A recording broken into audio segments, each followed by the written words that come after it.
Imagine we've drawn a map to reach that ideal place. And the real question is, if you're willing to walk it yourself.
For a skill to evolve into a methodology, it must be transferable. The base of Wolves' method aids understanding dogs and humans.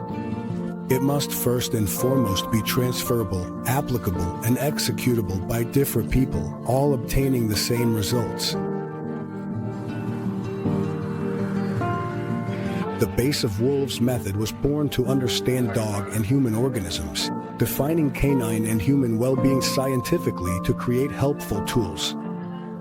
The base of Wolves' method is a framework that helps read dogs, defining canine-human well-being to create tools to achieve it. In its simplest form, the base of Wolves' method is a framework for reading dogs without the interference of human language.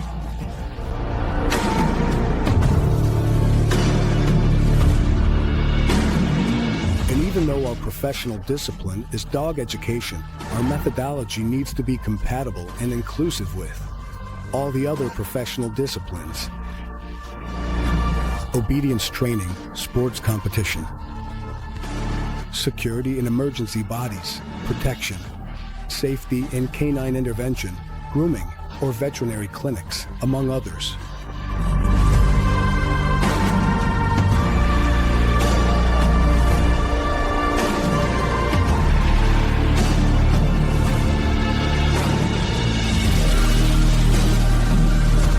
And from the responsibility and privilege of creating a line of work from scratch, along with the certainty and confidence our methodology gives us, our biggest effort now is to invest in the human capital that makes up the first generation of professionals who represent and exemplify the method.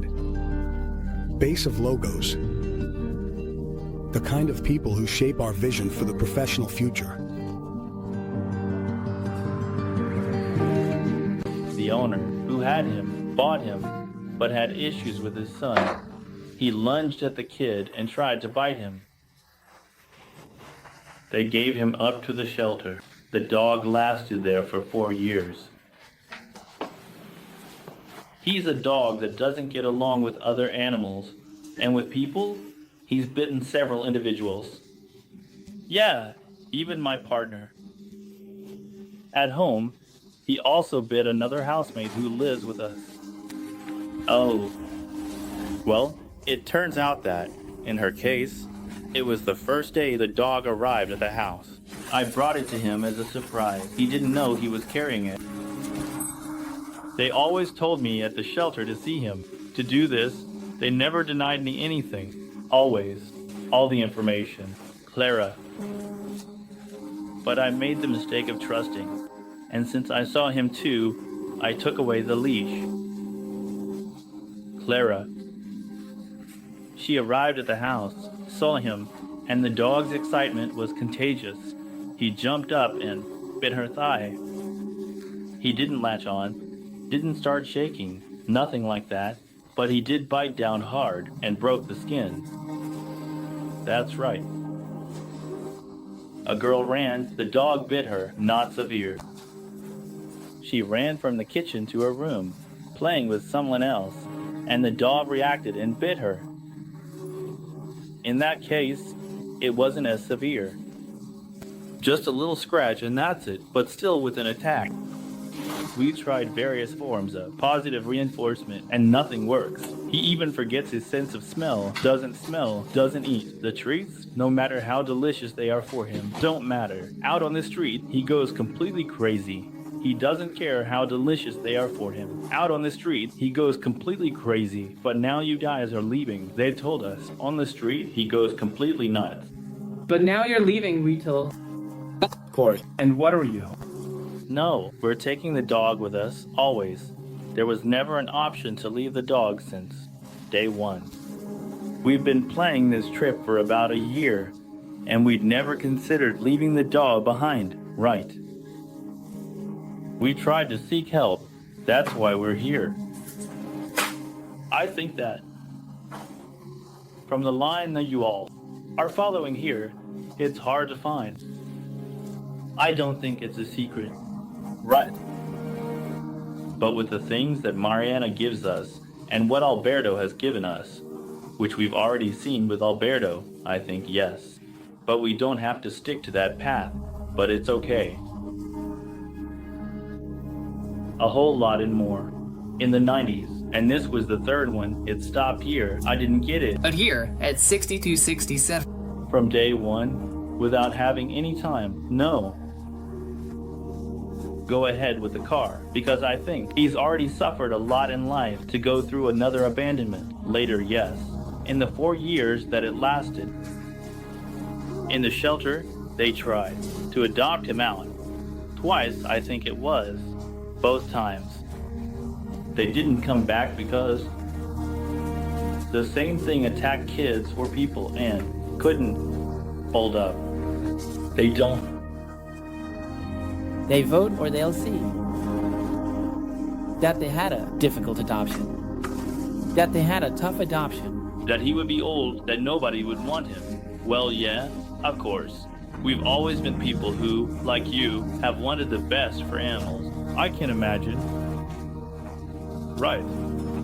And I think that was like the motivation for us to adopt Taito. We didn't think it would be that hard. Right. It was a bit of a surprise. Unfortunately. Exactly. But the idea was to help a little dog that didn't have many chances. For us, it's crucial that the dog professional has first-hand experience with the most serious and critical cases that can happen in the dog world. By then, to have enough credit and help. Who's experiencing it? And from the very beginning, well, then our decision was we've never had dogs, so we're going to ask for help so that from the start, professional can help us get started with the dog's training. I mean, we didn't have any problems, really. Yeah, when he was 7 months old, we got him a little brother to play with, you know, to let off some steam. And besides, since he was a puppy, we raised both of them together. With this one, things are going really well for us. Can go wrong. What happens is that we intend to do exactly the same thing we did with Duque, which is the Gamar pointer.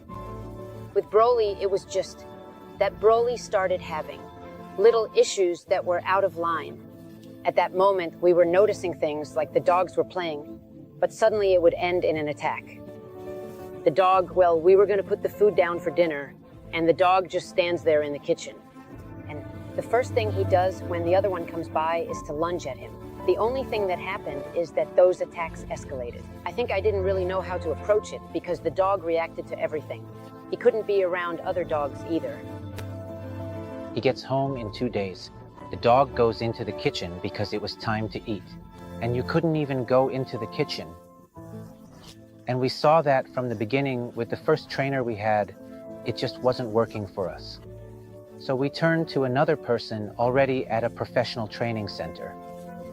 And what used to be all about positivity It was all about butterflies popping up behind your ears and throwing sausages on the ground for the dog at any moment. Completely turned into the opposite. We found a training method that was more about punishment. That didn't work at all either. The situation, in fact, got worse. And we went, on my sister's recommendation, to a place where she lived in her town to create a foundation, which in this case was about training and control to try to manage the situations of the daily attacks that were happening. It's just that. It was crossing paths with other dogs and attacking. We worked a lot, especially on this. I work a lot with the Doberman. What happens is that when we get to the part called protection, which is about letting him bite from the sleeve, even though it didn't quite fit for us, they told us that he would be given more control about when the dog is supposed to bite on command, or in case he bites for any reason, you give him the command to let go.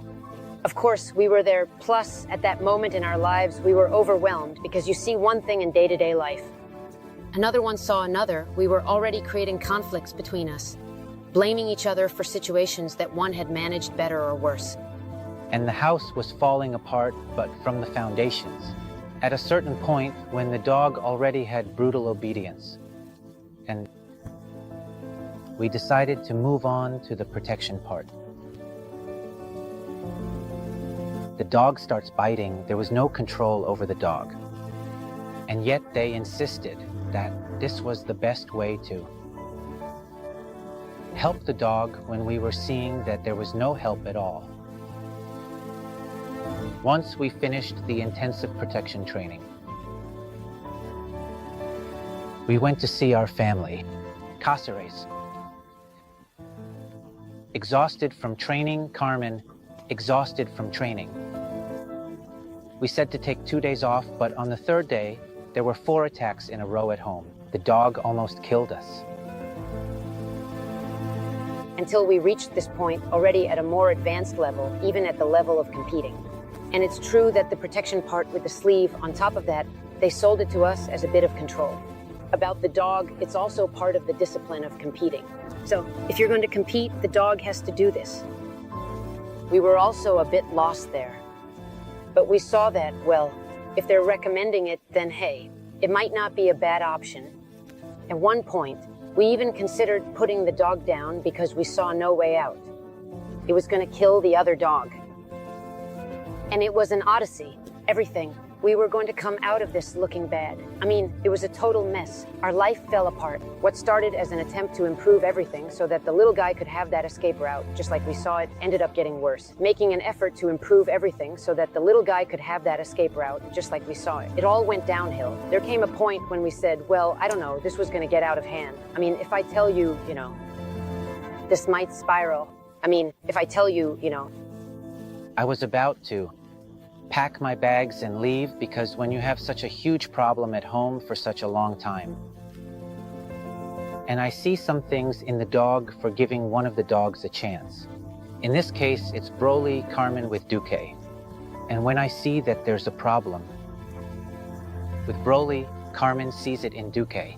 In the end, it's a clash, a snowball effect that keeps getting bigger every day, making our lives impossible. We worked from the start. We spent a ton of money right from the beginning trying to make things better, and we couldn't find a solution anywhere. Nowhere. And suddenly, how is it possible that there were these 4 attacks that almost got our dog killed? Hector wrote an email to Alberto and Mar. We were lucky to be able to come to a rehabilitation session. We spent the whole day with him. Alberto got really involved. We stayed until 3 in the morning. We went to the city so that nothing would be left unsaid. We had rehabilitation. There were no more attacks. There were no more attacks. So we used what we had soaked up from the session. We got our act together. It was many things that we started changing. We soaked up everything from the session and we got our act together. It was a bunch of things that we started changing. Really, in the rehabilitation situation, the rehabilitation session, in dealing with Alberto. Yeah, Mar. does this mean? Changed lives. Everything with the dogs changed. Everything has changed. Changed everything for us. In the end, we said, this works. We need to know more. And that's when we decided to come for some training. We have the opportunity to. Helping some dogs from the shelter that have been through 3 different families that nobody wants to adopt because they're all crazy, and suddenly we lend a hand. And things are working. And everything has been evolving and progressing, and we've improved a lot.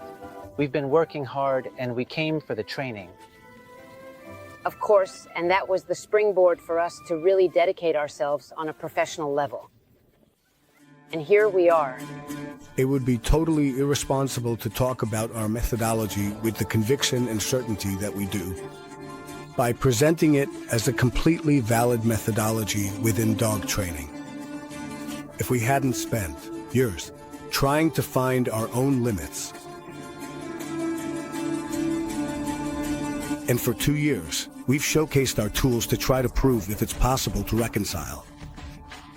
Dogs, that, due to work and necessity, have always been distanced from our definition of well-being. I've had dogs my whole life since I was very little. 5 years ago, meeting Maria Alberto through adopting a greyhound led me into the world of dogs and working in private security with the canine unit. My role involves working with security dogs. I realized you can have a working, sport, or security dog that is functional in your job, and also be your everyday dog without worrying about it harming your other pets, like my 4 greyhounds, or family members, or when going out for coffee, and also have it be your everyday dog, without having to worry about it eating your pet dogs at home. To my other 4 greyhounds, my dad, my mom, were going out for a coffee or to a cafe. They saw me with a dog, totally outside of these limits, which the base method considers. And 2 years later, the dog gets along perfectly with my dogs, with people, so I can work in what I do today, which is in security dogs. And as of today, I am trained in canine behavior modification, all kinds of approaches that are completely independent of this type of method, but are perfectly functional and compatible. One doesn't work without the other, and the other one definitely works for everyone, which is the wolves method. My main job is to go to certain places where there are issues between people, and, in the end, the dogs are the ones that solve them. For that, you have to keep the dogs in a state that's very, very, very harmful for them, very excited, very much in the red zone. It's a very, very, very harmful state for them, very excited, very much in the red zone. They're pushed right to the limit of what they're prepared to give, but they're perfectly functional for that. And thanks to the wolves method, every day I can show and see that those dogs at their extremes are perfectly manageable and functional. But I dedicate myself to pushing a dog to the extreme for my job. And then I step away from that work, and I can bring the dog to a totally different state. That it can be on a couch in my house with 5 dogs. And there shouldn't be any kind of problem. Something that today, in my profession, in my field, is totally impossible. And 91.9% of the dogs in this environment. You are. After work, the dog goes to its kennel or its room or its apartment and has no condition, no possibility, no option to be with another dog, and sometimes even with people. And in a way, you condemn the dog, or at least that's how I see it. To that life. Thanks to the wolves method, I can say that today with my working dog. It's perfectly functional both at work and outside of it as a dog. I had the dichotomy or the problem of dedicating myself professionally to the world of security with dogs because I didn't fully trust that I would be able to work with those dogs 100%. Because I have checked, I have confirmed, and I have evaluated. They weren't balanced dogs, and I wasn't going to feel safe. Thanks to Maria, Alberto helped me take that step. They always recommended it to me, giving me all the options, the good and the bad, to try it or do it. I accepted the challenge. Now it's the best. I love my job, though. A year ago, I thought pushing a dog to that extreme was the worst. I still think that, but they gave me tools to take the dog to a new level. I still think that. But they have given me the professional tools to take that dog to a different level. That I can work and go on vacation with my dog to the beach. No one needs to know that. It's a dog that professionally works in security. And they've also given me the chance to work with a ton of dogs from the perspective of helping out at their shelter, to collaborate in whatever way I can. And I think that personal part has also helped that today, professionally, all of this balance and harmony can continue to show that a security dog, a sport dog, can be perfectly fine as a regular family dog. I work in situations that are extreme, with stress and stimuli that are very, very high, pushing the dog to its limits. An intervention dog, a police dog, can perfectly be a dog for a normal family life. I work in situations that are extreme, with stress and stimuli that are very, very high, pushing the dog to its limits. Because your job requires it. The dog requires it. We are working towards this, and my goal is to eradicate that. I wish I had all the time in the world, all the resources in the world to be able to work with each and every one of those dogs. Because I'm sure that today I could achieve a very high percentage of those dogs reaching their potential. That fulfillment, that well-being, or however each of them sees it, in this dog world, in my opinion, shouldn't even offend them. There are too many egos, and the dogs pay the price for it. It's the dogs. So, like them, it's not the other way around. It's not bi-direction. They don't have an ego towards us. We shouldn't put our own ego ahead of what each person understands as canine well-being.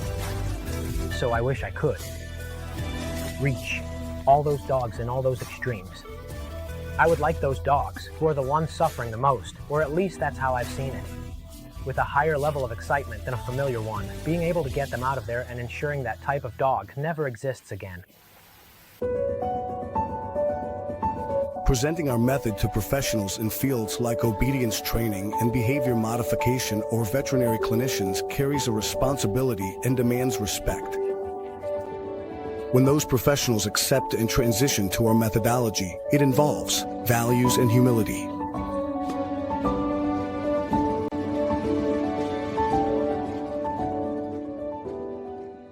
Throughout life, and after getting to know each other, her parents decided to adopt a dog.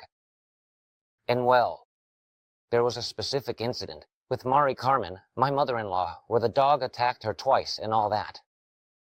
And I, in my absolute cluelessness, like a typical brother-in-law, thought, this is just a damn dog. It can't be that hard. Bring it over here. I don't know what. I don't know which. We brought the dog into the house. And you realize that. It's a living being. That has its own thing going on, and you have no freaking idea what's happening. And the situation was already uncomfortable, almost to the breaking point. It was unsustainable. Yeah, between her and me, it was just creating a ton of problems, and all that. The thing is, the problem didn't get solved, and I had some little savings, so I thought, well, I'm going to take a course. Damn. I finished the theoretical part. I started with the practical training. And the practical training was at a dog training facility, in the sense of obedience, working on behavior modification through obedience. They also did sports training. That's where I trained to become a professional. And during that time of training for my dog, getting to know other dogs and all that, I started saying, I really like this. I enjoy watching. Go. I connect with the dog like I'm giving another family. I also empathized a lot when you start getting your first cases and you know what might be happening in that family's home. As a result of being there, I got a bit more into the sports side of things. I started getting really involved. These things get under your skin a bit and you start liking them more and more. In that process of discovery, you also start realizing that there are missing pieces of the puzzle. And how did we get here? I'm Elena. I come from Jane, in Granada, a little town that's right between the two cities. And on the veterinarium, in clinical practice, I've been working for 4 years. Well, not great. It's true that when I walk into our house, life really devours us too much.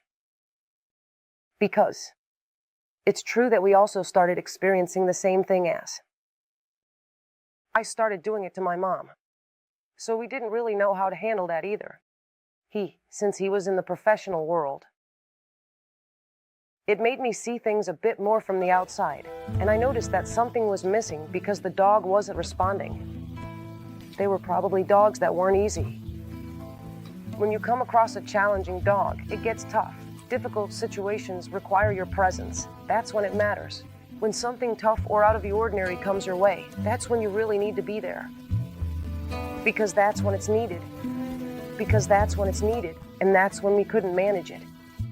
In this case, he couldn't find the right point to feel calm that he had done a good job. That's totally true. People had understood well, and people understood what their dog was doing, needed, or how to keep living with him. It's true that it was super frustrating for me. When you're in a professional circle and you see that everyone is doing the same thing, responding the same way, and the only differences are in the nuances.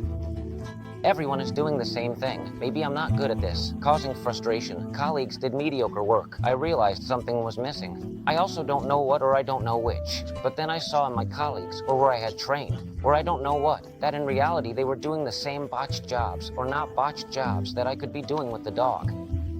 And that's when I started to realize that something was missing here. In that missing piece, I experimented and realized what worked best for the dogs or helped me most was often unrelated to what I was supposed to do, like sitting dogs, laying them down, and exposing them. It was actually helping me. It was practically unrelated to what I was, in theory, supposed to be doing, which was sitting dogs, laying them down, and exposing them. I don't know at what distances. And I was doing my training stories and commitment and all that. And I realized that the dog's best moments usually didn't have much to do with that. And Alberto showed up. And then Mars showed up, and we watched the first episode, and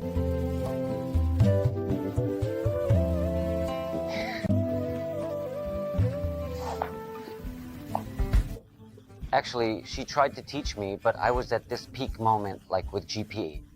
My dog training, I don't know what, she tried to teach me, I don't know what. The first thing I saw, I was like, this dog shaman who communicates. You know what I mean? Like that thing, the feeling that I got, don't tell me stories, that I've been to so-and-so's house, that look, this is what they tell us, that they've trained who knows how many dogs, that this has to be smoke and mirrors, because especially living in this world, and more specifically in the dog world, where so many things are just smoke, and so many things are lies, and so many things are worthless, I was totally stuck on no. And tying back to what I was saying earlier, that I was starting to get frustrated, and I could see that something wasn't fitting with the whole picture, he knew how to tell me and said, but dude, it's always the same, right? It's always in that. And tying back to what I was saying earlier, that I was starting to get frustrated and I could see that something wasn't fitting with the whole picture. He knew how to tell me and said, but dude, it's always the same, right? It's always in that, just listen to it, and if it doesn't convince you, then it doesn't convince you. It's always in that, listen to it, and if it doesn't convince you, then it doesn't convince you. And we watched episode 1 together, just chilling.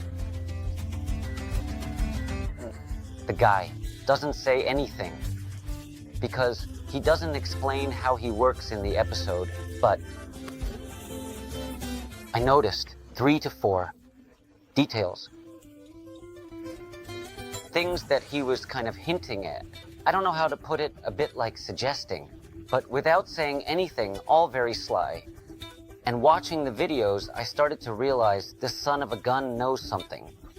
There came a point where I said, well, a few things about what I'm seeing convince me, like how he handles the leash, how he's moving, how he's managing large groups of dogs. And my idea was to say, okay, he's managing large groups of dogs. And my idea was to say, go on, all right, man. And that was it. Let's give it a try. I didn't think this would be this amazing, but I did think if I can take away something about dog communication, new ways to handle 4 or 5 things to fit my style, that's a win. We did the video call. I openly told him, if you start with Pacamama or Spirit of the Dog stuff, tell me so I don't waste time or money. He said little during calls, but I felt his honesty and confidence. hey, if you're going to start telling me some crap about Pachamama or that I'm going to connect with the spirit of the dog or whatever, just let me know and I won't waste my time or money on this. I don't know, something like that. In the video calls, he didn't really tell me anything, but I felt his honesty and confidence. And I knew that what he was projecting wasn't just smoke and mirrors, you know what I mean? And that's when everything clicked. And I knew that what he was projecting wasn't just smoke and mirrors. You know what I mean? And that's when everything came to a close. Just 2 months later. So I came, because at first Iker came alone, and his head was completely blown. I didn't know what was happening to him because, of course, I never thought he would pick up on details that could help him, like when you study something a bit more specialized. Something that you are already specialized in, so you look for ways to fine-tune it. But he was coming in with his head all messed up. So, of course, 2 months later, I came to. And that's when we realized that, yes, this was it. Oh, wait. It just can't be anything else. Yeah. I mean, if not, this wouldn't have been enough. We would have gone looking. But after this, it's like that need. He fell asleep. I've read tons of books. As Elena can tell you, tons of books about dogs, about all the different methodologies. I was reading things I didn't agree with, but I thought, well, let's see if I can get something out of it. I was crazy. I was crazy because I was seeing that in this fucking puzzle that I have here, there are missing pieces, and no. I'm not just missing 2 corners of the cloud in the landscape. I'm missing the face of the Menenius, or I don't know how to put it. You know what I'm saying? I'm seeing that I'm missing the damn face of the Menenius, or that I'm missing Velasquez behind painting the picture. I don't really know how to express it, but I'm missing this, and I was going crazy, looking for it. I didn't care about connecting Rome with Santiago, going who knows where, reading who knows what. There comes a point where I don't know what, and man, I'm gonna get here. The first day, he gave me the theoretical talk he usually gives, where he explains all this a bit scientifically. I listened to him, and since I already had some background, I honestly think I'm not too bad at this dog stuff. On the first day, he gave me the theoretical talk he usually gives, where he explains all this a bit scientifically. I listened to him, and since I already had some background, I honestly think I'm not too bad at this dog stuff. And it clicked, click, click, click. I listened to him, and since I already had some background, I honestly think I'm not too bad at this dog stuff. And it clicked, clicked, clicked, clicked. And from there, when you put it into practice, and you see what it is, and you see that I do it, that she does it. That if I explain it to his mother does it. If I explain it to mine does it. That they have never had a dog in their life, so to speak, whatever, and that it's not a matter of whether it's transferable or not.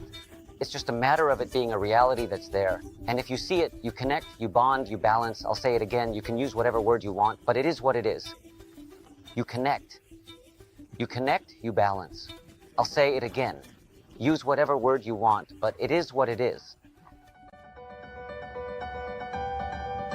Well, I realized that I was kind of limited by certain things. There were concepts or ways of working that I didn't really agree with, and I saw that I needed to look for another perspective where I could evolve. Because otherwise, I felt like my professional path was being stifled. In the end, I had come from 5 years of working one way, and the first few nights were sleepless, thinking, how the hell am I going to implement this? How am I going to transfer this?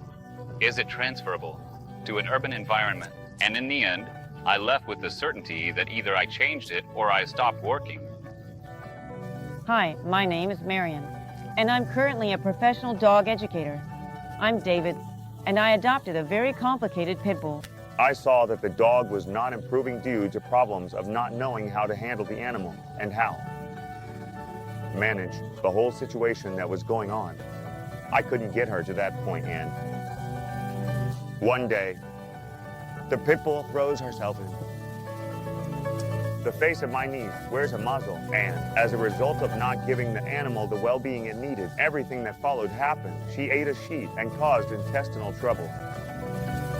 One day, she ate a sheet that caused an intestinal issue. And that was it. We gave a dog up for adoption, with the condition that this person would go through a professional. After a week, she ended up biting the dog. As of today, The qualification they ask for professionally to work in the dog world is training.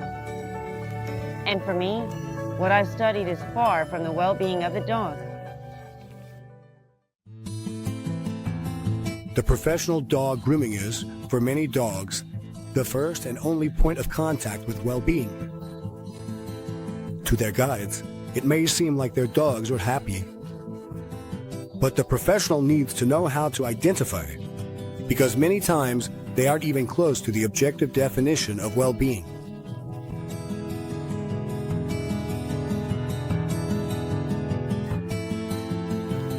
I'm Patricia. I'm from Ciudad Real. I've been working in dog grooming since 2006, and my life has always been connected to dogs. The basic method is something that inherently is part of a dog's life in all areas. My name is Guty. I'm a firefighter. I've always really liked dogs on a user level. Until then, dogs were all super easy. They used to go out alone. Back in the day, we used to go out without a leash. That was wonderful, but then Yago showed up. And it turns out it's a dog that kills chickens. You start to think about things. Patrick told us she had a super qualified professional in the training world on hand. I think he could give us a hand. Well, look, that's great. Because I also, since I'm a firefighter and come from the emergency world, if we do this professional training, this course, and I can relate it to my work. And at some point, a gap opens up where I can bring in a dog. Well, awesome. And of course, you see things when you're doing that kind of conditioning. They're all theories that revolve around behavior. That kind of conditioning. They're all theories that revolve around behavior. You see things that just don't add up. We've learned a lot. Yeah, a lot. But of course, then it got complicated because the dogs showed up. And after that, they weren't so easy anymore. Suddenly, one day she came to me saying, Patricia, I found a guy online who looks really good. I have to show you. And I was like, okay. No, I have to show it to you. So yeah, we started watching Alberto's videos together, and suddenly I said to him, get some training, do something.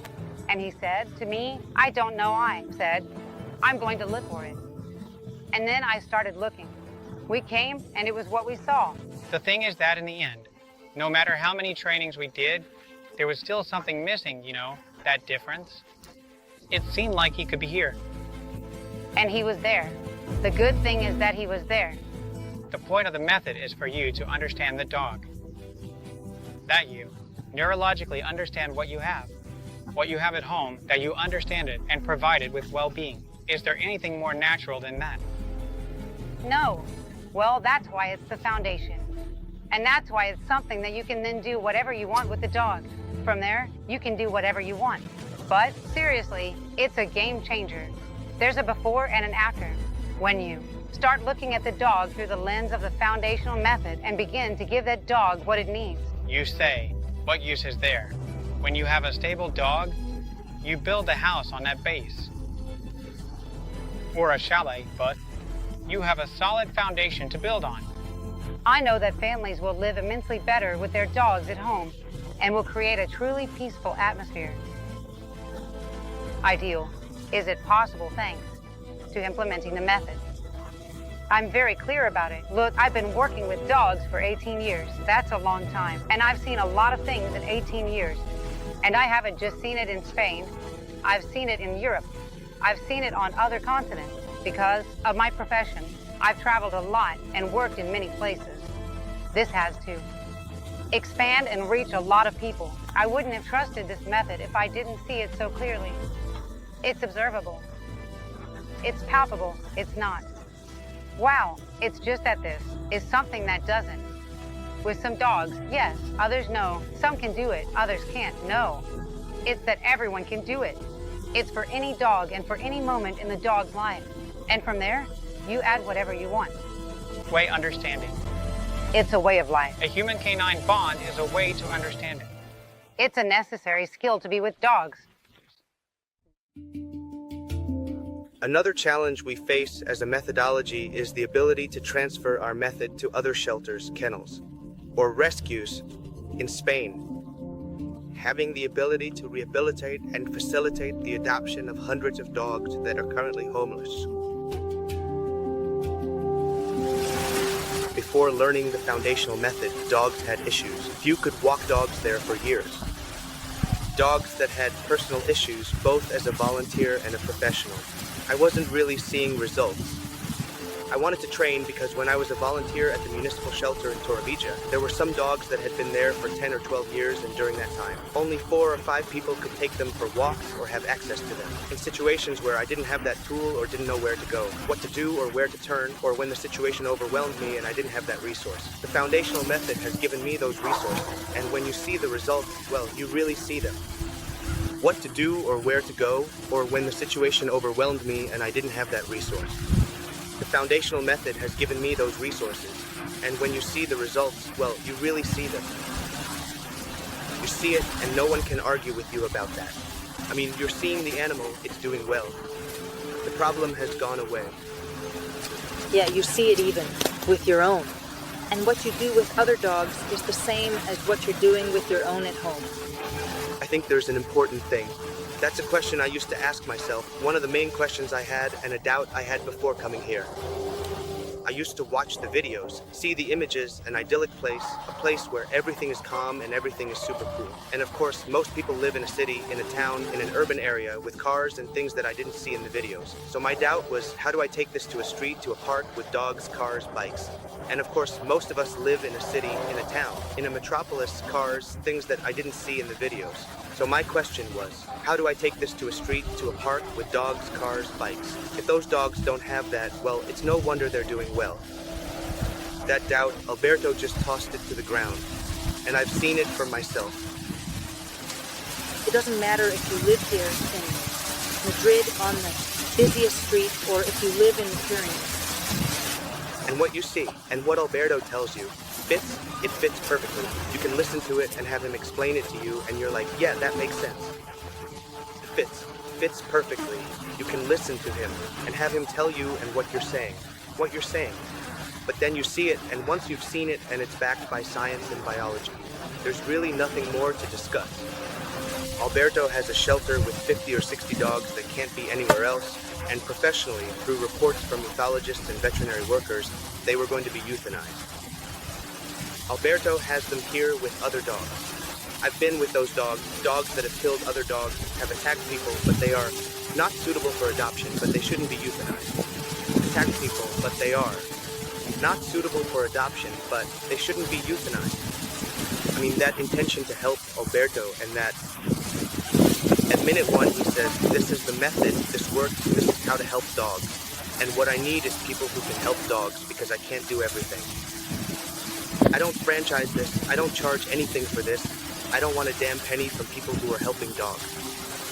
He does it in the way that you have the knowledge to make this happen, while giving yourself over to other people.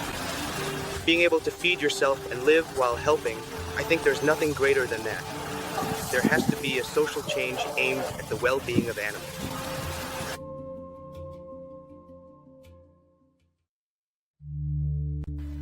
My name is Julian. I'm from Bilbao, and a few years ago, a bunch of dogs came into my life, and one of them started to have a number of problems. I started to research and attend training sessions. What we ended up doing was opening doors, and wall after wall after wall and wall. These days, with social media, there are a lot of people talking, a lot of people commenting, and in the end, well, I found Alberto through social media. I started to follow him, and I attended this training. And what I see, the feelings I take away, is that up until now, I faced many doors and walls. As he explains, the tunnel opens and I see light, the light widens, helping my dog reach calmness I couldn't achieve. Understanding. As he explains, that tunnel starts to open up and I begin to see a little bit of light. And that light eventually becomes wider, helping my dog reach that state of calm that I haven't been able to achieve so far. We have to thank all these people who have come to support him, who are being, well, the people are amazing. They support us. The good thing I have is that, as Alberto told us, we have those supportive people behind us. It gives you a boost. I won't be alone. I'm leaving here with my head held high. It gives you a boost. I'm not going to be alone. That is, I'm leaving here with my head in my mouth, and I won't be alone later. Now I raise my hand and ask. Then I'm going to touch a phone and say, hey, this question, this. I'm happy because you often leave training sessions with doubts. A lot of times you leave training sessions and think, what do I do now? Who clears up those doubts for you? However, I now see that when I get home, I'll be able to clear up all those doubts with someone. I'm happy about that part. Our incentive and objective is to contribute all our knowledge and professional experience in order to help increase the level of quality in canine culture that we have today. This goes beyond personal objective. This is about trying to have the biggest impact possible on the dog culture in today's society.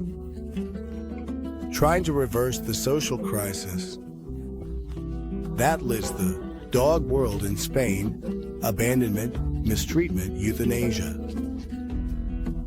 and the lack of culture